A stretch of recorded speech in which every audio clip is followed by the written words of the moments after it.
Hi, thank you for joining us with the Smarter Cloud Talk podcast. My name is Madison, and in today's session, we are going to focus on International Women's Day and what it's like being a woman in tech. In today's call, I have Charlotte with me. Charlotte, why don't you go ahead and introduce yourself and let me know, who you work for and what's going on with your job role. Yeah, so I'm Charlotte. I'm the Partner Development Executive at TBSC. So I help manage our partners, I do general support, things like that, and I'm also a university intern. And I would like to add that ever since we had you join our team, I feel like our team has become a whole. It's been such a pleasure working with you, and I love that you manage our partners. Oh, thank um, you. you're welcome. I know it's really difficult being a student and trying to find a placement, but I really think you found a good place here, and we hope you like us as much as we like you. Oh, definitely. So to talk a little bit more about, your experiences as a student or just being a woman in tech in general, I just have a few questions I wanted to ask. And so I think one interesting thing we can look at is maybe what you wanted to be when you were younger. Is tech a career something that you've always felt drawn to, or were there other career aspirations you had before going into this field? So I always enjoyed tech, like an IT and things like that. Even like from like middle school, it was always one of my favorite subjects. But I wanted to be a director, so a bit different. But yeah, I ended up landed in IT. I went to college and ended up in cybersecurity, and then I ended up here. So it's definitely something that's been an interest for me. It's been in my family as well, as like both my dad and my granddad are in IT as well. So I've grown up around it too. I think that's an interesting point that you're making about being grown up with it, because I feel like some of the women who are entering the field might not have supportive people in their lives to kind of encourage them to say, hey, it's cool if you go in this direction. But I think you have it a little different because it seems like your family was kind of cultivating that from the very beginning.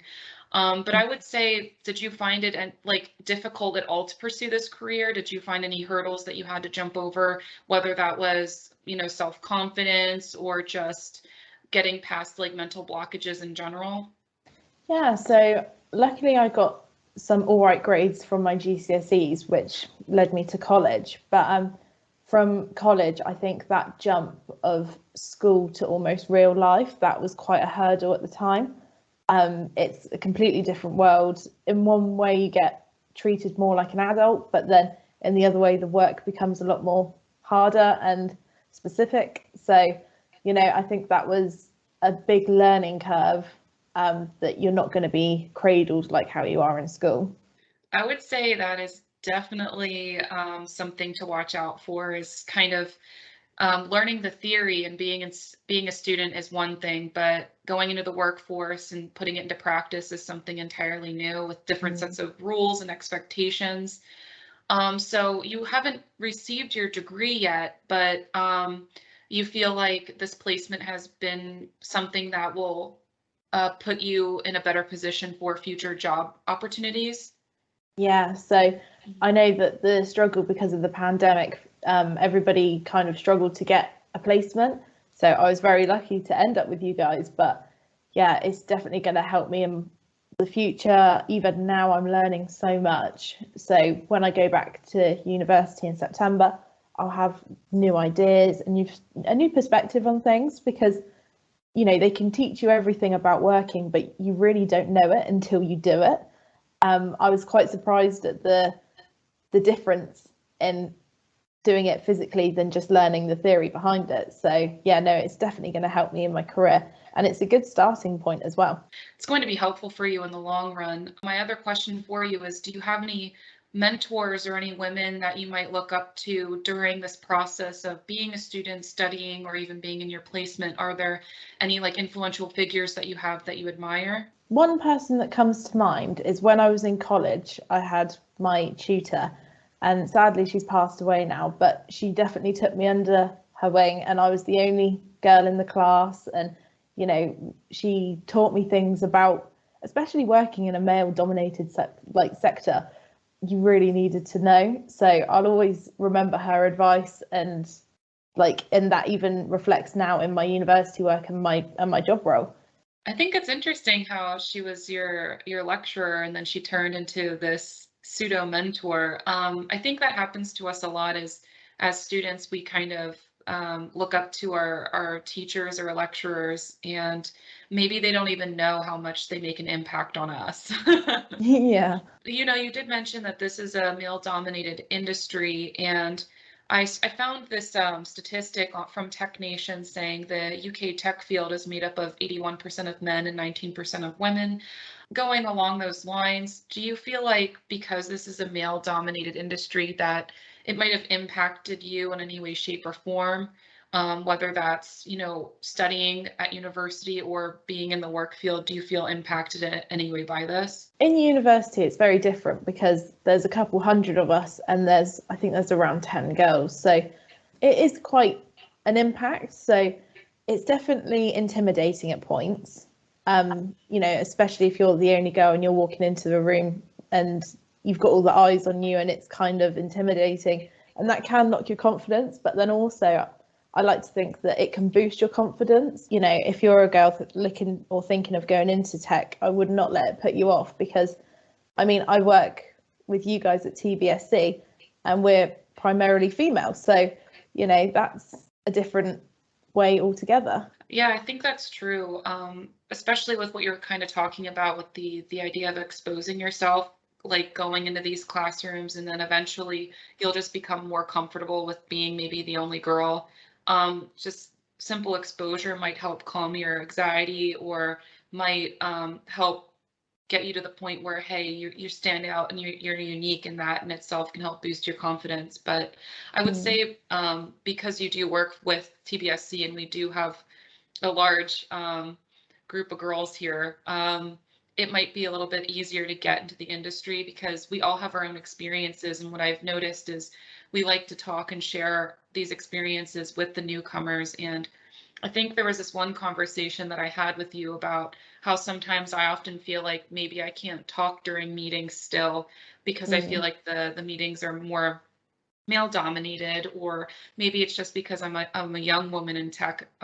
There's a lot of nuances to this conversation, and it's kind of difficult to pinpoint exactly, okay, why do I feel this way? But you know, it's easy to kind of just say, well, maybe it's because it's male dominated, but there's other things that could make it be a thing, like my anxiety in general, or confidence in general just might be lacking in certain situations. And I know that there's other women out there, you know, women who we are partnered with in different companies that show a lot more confidence than maybe I do. And I would say I look up to these women because they know how to take charge of a meeting and get stuff done.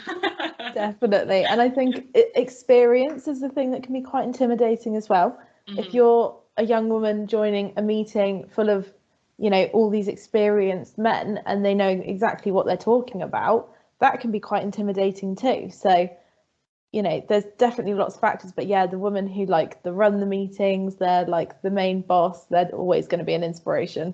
I completely agree with that. It's like, oh man, I can only wish to one day talk without stuttering.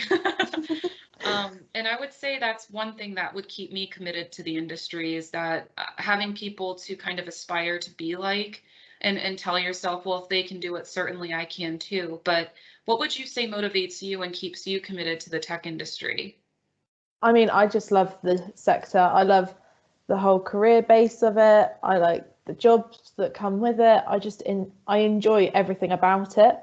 And, you know, I think that's definitely a motivation to work in a field that you really enjoy, and knowing that this could be the field that I'm working in for the rest of my life. Like, I like the thought of that. So that really motivates me. But also to have that career later on in life. I mean, from a young age, I've always wanted to have that really strong career, and IT has just been the field that I've gravitated to, and it works and I enjoy it, and it looks like I'm going down that way. And you said you wanted to be like a movie director before, like when you were younger. Yeah. That's interesting. I mean, it shows that you're creative on one side, but very logical on the other. And I think that's a really good combination to have in the tech field, because when it comes to certain like problem solving, solutions and things like that, it's important to kind of think outside the box and be a creative person. Yeah, definitely. So to finish off this interview, I kind of wanted to ask, an open question. Do you have any advice for young women maybe looking into pursuing a career in tech? What advice do you think you can give to women interested in this field? So if you're a woman who is looking to be in tech, I wouldn't let the male dominated figures put you off. I mean, if you enjoy something, then you've got to go for it. And if you enjoy it, you'll feel a lot more confident doing it as well.